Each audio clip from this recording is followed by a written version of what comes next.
making sure that your data doesn't have bias and is fair. And by the way, your data does have bias. It's a function of where you operate, who you deliver care to, and who you insure. You give me 100,000 records from any system in the country, and I'll show you that it has more records for Caucasian males and not enough records for South Asian women.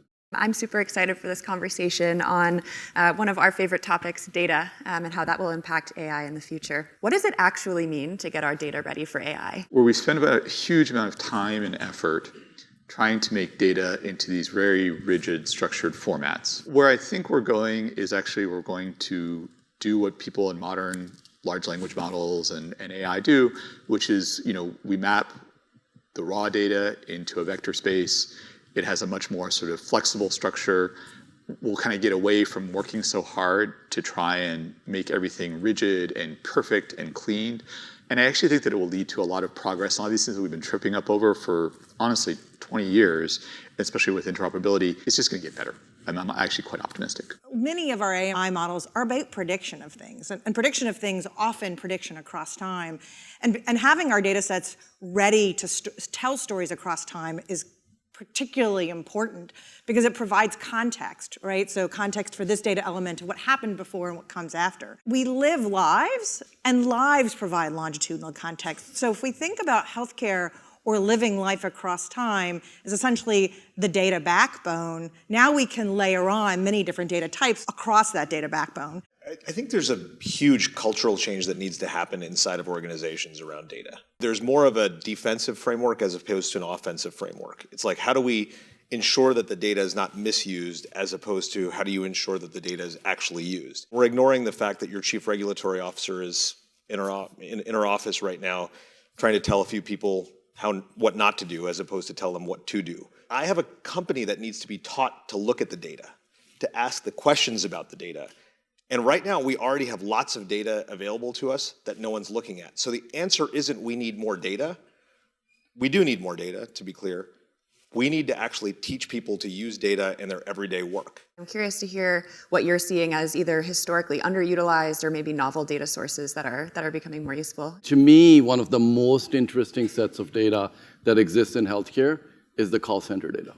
Totally. Because this is where the patient experience gets realized. This is where the provider experience and the member experience gets realized.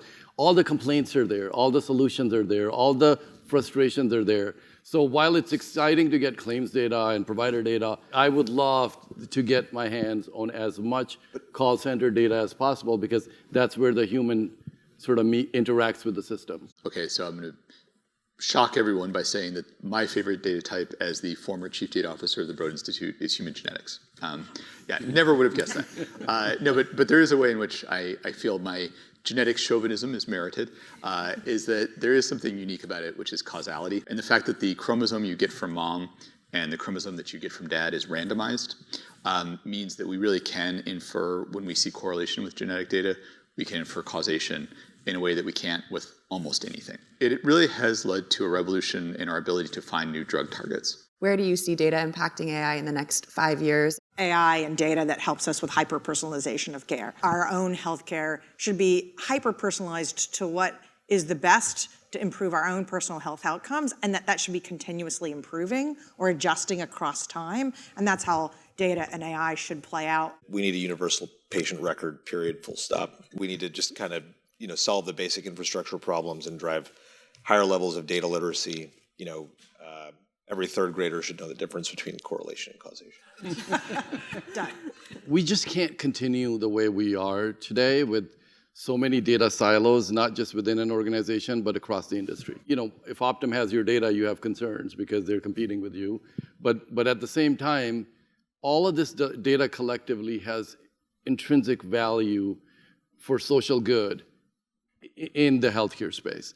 So something has to be solved in terms of not just interoperability, but data sharing for the public good. And so if I was to put my magic hat on, I would say a marketplace of some sort with some rules around it that define good behavior from bad behavior, where certain data sets can be available so that we can all use it to train the models and deliver the capabilities that are necessary. Otherwise, we're just going to have small sets of data training large language models, which means that we're going to get the means right, but we're going to get the distribution wrong. And that's a problem.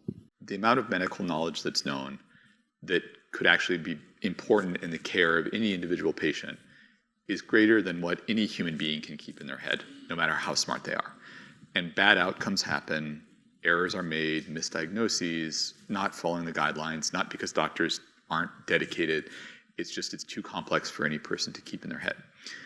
And if I could wave a magic wand, it would actually to enter an era where there is real clinical decision support and that we use our data to make better medical decisions that lead to healthier lives. An incredible note to end on. Please join me in thanking our amazing panelists for such a great discussion.